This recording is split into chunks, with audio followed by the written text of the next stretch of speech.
todos, sejam muito bem-vindos ao nosso canal. Estamos iniciando mais uma aula de Teologia Sistemática. Continuando, falamos aqui sobre a onisciência e agora trataremos do atributo da onipotência. O poder é para nós descrito como uma força. Sempre a ideia de poder para nós tem essa conotação de força que pode ser exercida pela influência, o cérebro dando comando aos movimentos do corpo, a própria riqueza, o poder de persuasão. Então, o poder sempre exerce uma força, e essa força não necessariamente precisa ser física e nem tampouco precisa ser violenta, mas que o poder ele vai ser algo a exercer uma mudança em pessoas, em lugares, em situações, e muitas vezes também de forma física, de forma que mexe com os elementos, com a natureza. O poder de destruir, o poder de edificar. O ser humano tem o poder de criar meios para melhorar a vida, para melhorar a sua existência, mas o nosso poder ainda assim é limitado. Existem aquelas pessoas que têm medo do poder místico, o poder que eles imaginam de um mundo místico, o medo do poder do diabo, né?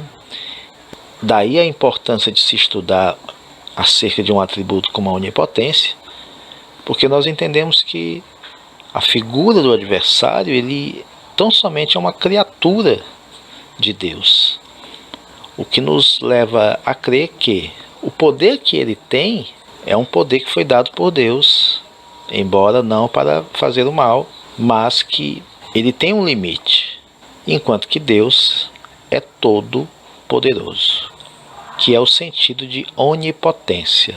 Deus pode fazer tudo quanto quiser, e essa última parte da frase é muito importante: tudo o que ele quiser, não tudo o que queremos, mas o que ele quer fazer ele faz. E por que é interessante analisarmos isso? Porque essa relação de onipotência de Deus ela vai ser muito discutida, gerando aí muitas perguntas que vão requerer respostas e novas teologias que são criadas a fim de respondê-las, direcionando o poder de Deus ao nosso querer, sem entender que a soberania de Deus é algo a qual estamos subalternos. Deus faz tudo aquilo que ele deseja, que ele quer fazer. Basta uma palavra sua para que as coisas se realizem. Nós não, nós possuímos limitações. E aqui, mais uma vez, usando o recurso da análise negativa, né? Nós não podemos fazer determinadas coisas, mas Deus pode fazer tudo. Olhando para a nossa pequenez, nós entendemos a grandeza de Deus mediante os seus atributos. Existem algumas coisas, alguns desafios que alguns tentam lançar, e aí eu volto àquela questão das perguntas, né? A exemplo de, por exemplo, onde estava Deus, que é todo poderoso, no momento que aconteceu um crime, no momento que aconteceu uma enchente? Há uma cobrança para que se Deus ali intervisse de alguma maneira miraculosa, de alguma maneira sobrenatural, para que aquilo não acontecesse. E aí se questiona essa onipotência de Deus ou mesmo sua bondade, caso a resposta seja negativa. Lembrando que Deus não deixa de ser onipotente, uma vez que não realize tais coisas. Mais uma vez, os questionamentos sempre estão direcionando a ação de Deus à nossa vontade. A cobrança é questionando a Deus mediante um senso de justiça que nós não temos como direcioná-lo a Deus. Por quê? Porque a nossa justiça, diz a Escritura, são como trapos de imundície. Qual é o parâmetro de justiça quando alguém questiona do porquê que Deus não agiu em determinada situação? É isso que nós temos que entender. Qual é o padrão de verdade, de justiça, que me leva a questionar a ação ou não ação de Deus naquela situação? Quando eu falo de onipotência, não significa dizer que Deus vai fazer tudo aquilo que eu ache que ele deve fazer. Deus não deixa de ser onipotente uma vez que não realize tais coisas. Se Deus impedir um tsunami, ele é Deus, e se não impedir, ainda assim ele é Deus, e em nada ele é atingido por estes fatos. Além disso, existem coisas que Deus não pode fazer. Eu vou repetir. Existem coisas que, abre aspas, Deus não pode fazer Fecha aspas.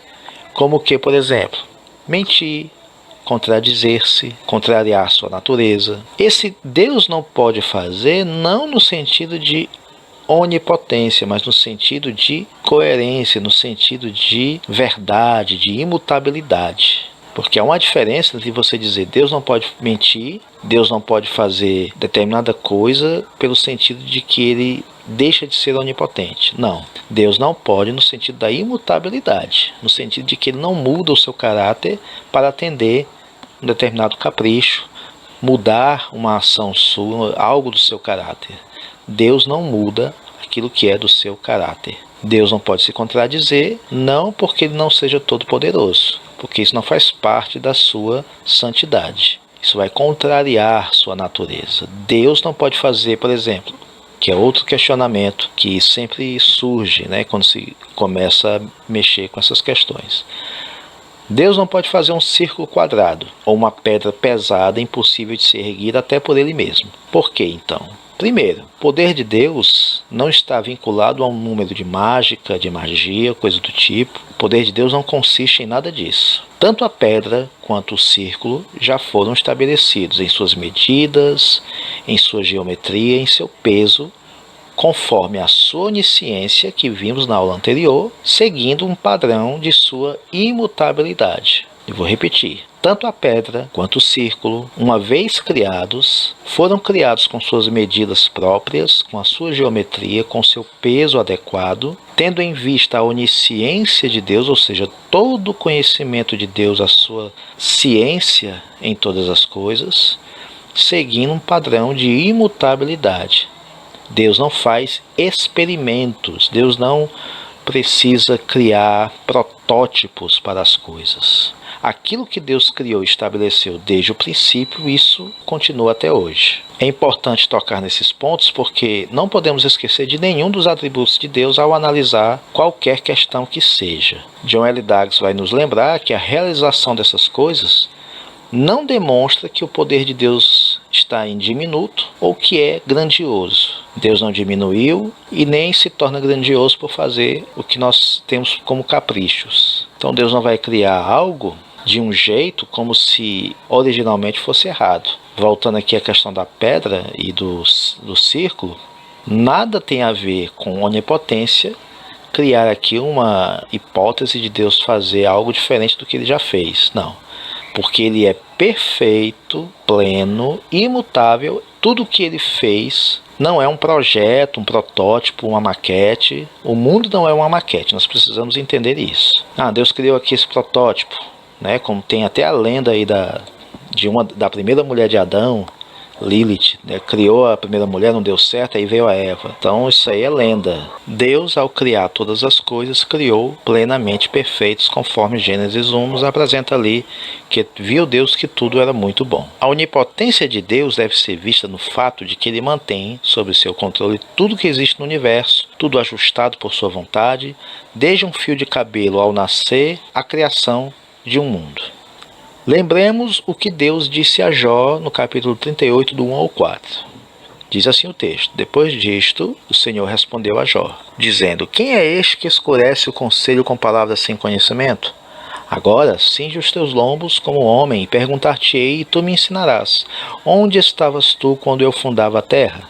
Faze-mo saber se tens inteligência, que na versão Almeida Corrigida Fiel. Agora na NVI um texto mais claro para nós, né? Então o Senhor respondeu a Jó do meio da tempestade. Disse ele: Quem é esse que obscurece o meu conselho com palavras sem conhecimento? Prepare-se como simples homem, vou fazer-lhe perguntas e você me responderá.